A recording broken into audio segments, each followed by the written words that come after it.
Hi, good evening, and welcome back to today's newspaper analysis. Today is the 13th of April 2026, and let's go ahead and take a look at the day's news. The first headline we have here is from the Hindu. Iran and the US blame each other as talks end without a deal.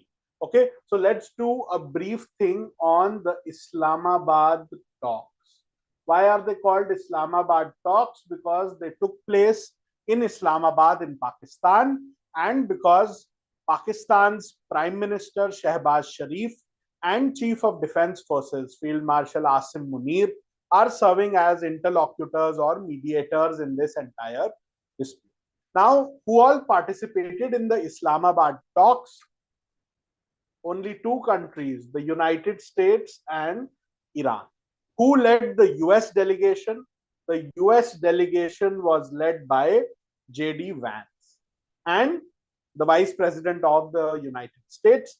And Iran's delegation was led by the Speaker of the Iranian Parliament, Ghalibaf. Okay, so those are the two primary movers and shakers in these Islamabad talks. They went on for almost an entire day, more than 21 hours, but ultimately a solution could not be reached. Okay, as you know, a 2-week, 14-day ceasefire is underway right now, and the hope was that the Islamabad talks would yield a result. However, the end result is that the talks have failed, they have ended without a deal, and the entire thing ended with Donald Trump announcing a naval blockade. Now, what is this naval blockade going to cover? So you see here, it's mentioned the US will blockade the Strait of Hormuz. So this is kind of a broad statement. However, this has been specified and clarified by CENTCOM, the US Central Command, and the blockade will affect all maritime traffic, which is either going to or coming from Iranian ports. Okay, so the US has clarified they don't care which country's flag a ship is flying. They will do this without discrimination. The ships of all countries will be prevented from coming out of Iranian ports or entering Iranian ports. So that's what's been announced. It's a naval blockade, and we shall see how this happens in practice. Of course, Iran continues to say that they have complete naval control over the Strait of Hormuz. Okay, so let's see how this plays out. Essentially, the Islamabad talks have failed. There is a 2-week ceasefire theoretically in place, and the United States has announced a naval blockade of all maritime traffic, regardless of country, either going to or coming from Iranian ports. Okay. Interestingly, we saw that Iran had used this as a tactic of the war and said that they had in fact shut down the Strait of Hormuz and were only allowing ships to pass based on their discretion, and in some cases after charging substantial tolls. Now, one of the news outlets gave kind of an entertaining headline: Trump shuts down the already shut down Strait of Hormuz. It kind of expresses the ridiculousness of the situation. Today, the Hindu's editorial board talks about the elusive deal and calls upon both the United States and Iran to continue diplomacy and to maintain the ceasefire. Now, even as all of this is going on, it's been announced that Israel and Lebanon are going to begin direct talks in Washington, D.C. in the coming week. So they are supposed to start on Tuesday. However, this has not stopped continuing attacks from the State of Israel against the Lebanese Republic. In the name of attacking Hezbollah, a heavy onslaught is continuing against the people of Lebanon. In fact, today we saw news reports of how the Israeli Defense Forces had essentially rigged up an entire village with explosives and destroyed all of the infrastructure in that town. It is leading to a large amount of bloodshed against civilians and has a mounting death toll. Okay, so this is the angle of Lebanon. Of course, Iran claimed, and even the Prime Minister of Pakistan, who was the mediator, he claimed that the 2-week ceasefire which had been announced would include Lebanon. This was, however, disputed first by Israel and then backed up by the United States, saying that Israel's attacks and occupation of Lebanon would not stop. Now, Israel and Lebanon are undertaking direct talks in Washington, D.C. And of course, the main contention of the state of Israel is that the Lebanese Republic, the government, needs to disarm and disband the Hezbollah, which is widely considered to be an Iranian proxy and part of the axis of resistance. In extremely sad news over the last 24 hours, the legendary singer Asha Bhosle has passed away. Tributes have poured in from across the country and from across the world. Moving forward, this is just a preview. Tomorrow, on the 14th of April, is the birth anniversary of Baba Saheb Ambedkar, Dr. Bhimrao Ramji Ambedkar, the father of the Indian Constitution, sometimes referred to as the architect of the Indian Constitution. He was, of course, the chairperson of the drafting committee of the Constituent Assembly and also served as the first law minister of India in the cabinet of Prime Minister Jawaharlal Nehru. Let me just put out an interesting fact. His autobiography is known as Waiting for a Visa because he wrote out that manuscript while waiting in a government office for a visa application.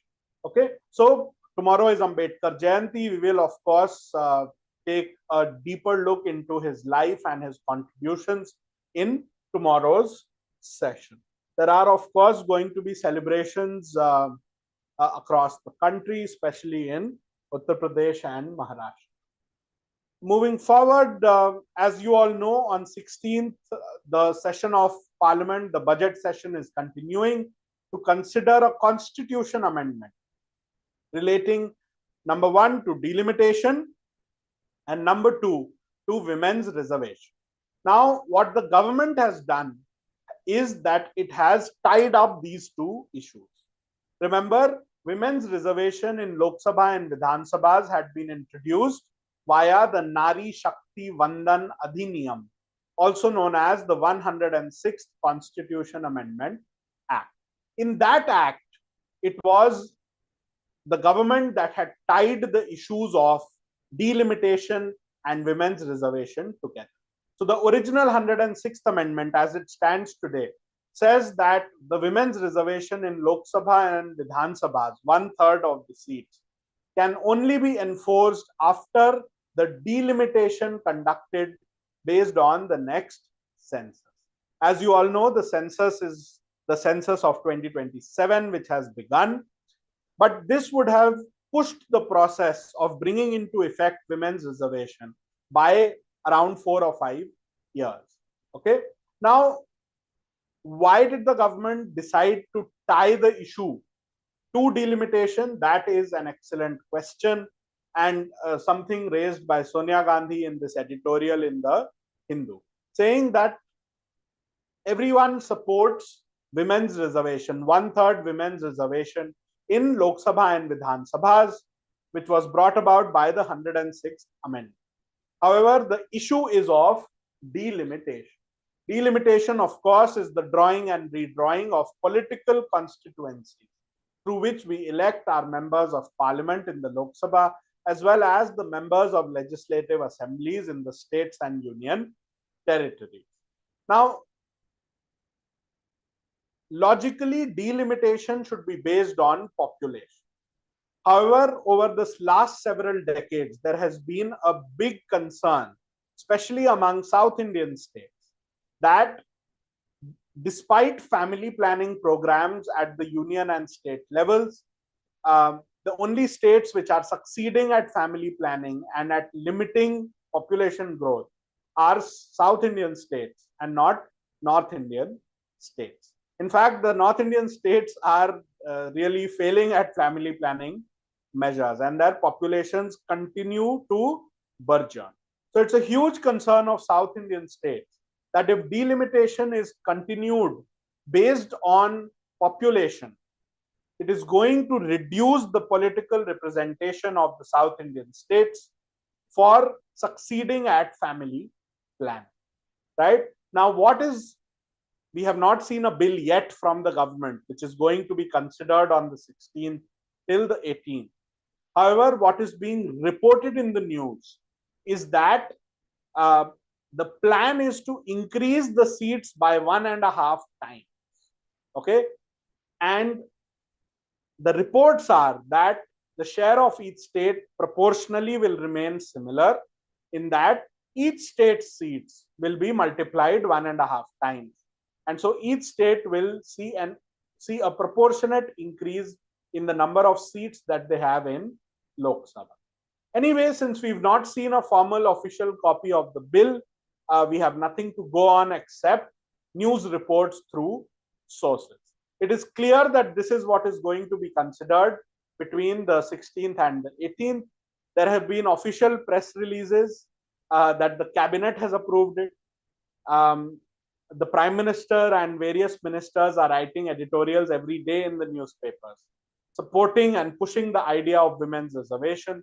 On behalf of the opposition, in a sense, Sonia Gandhi has written this article in the Hindu saying that we have a problem with delimitation, not with women's reservation. Moving forward, I just wanted to flag the word shadow libraries for you. Shadow libraries are essentially illegal under current copyright law.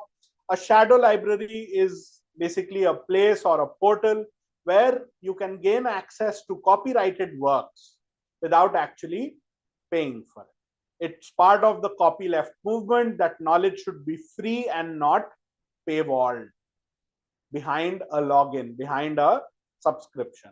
So the idea of shadow libraries like LiveGen, like Anna's Archive, is that information and knowledge should be free for all to access. Okay.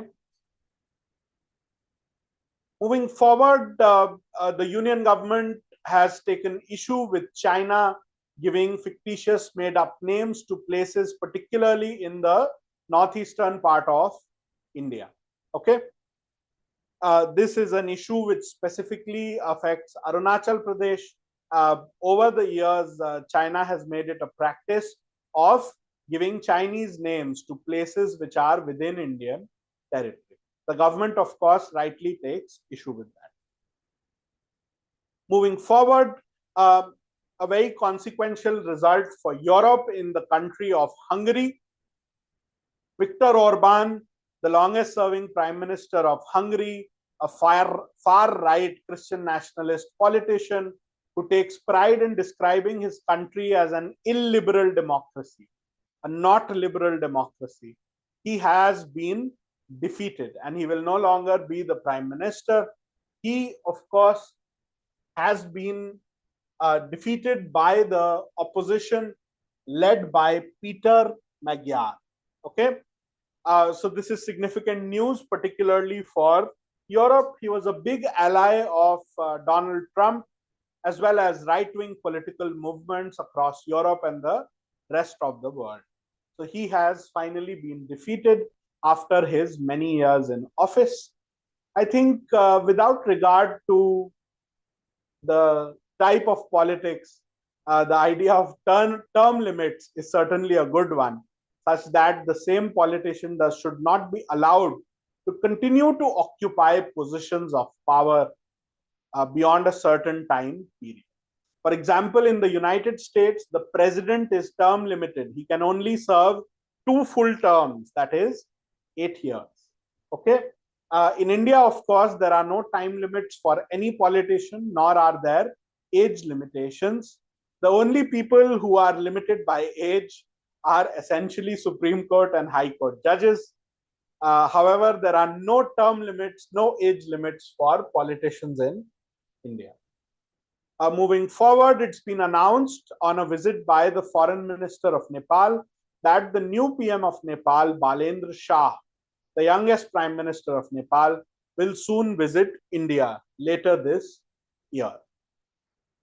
As I said, the Prime Minister is writing articles each and every day, talking about women's reservation, talking about how it is to be enforced, and seeking support from all political parties.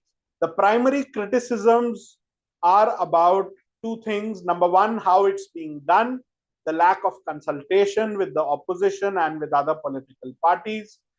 There's a session in 3 days and we still don't have a confirmed formal bill which is proposed to be presented.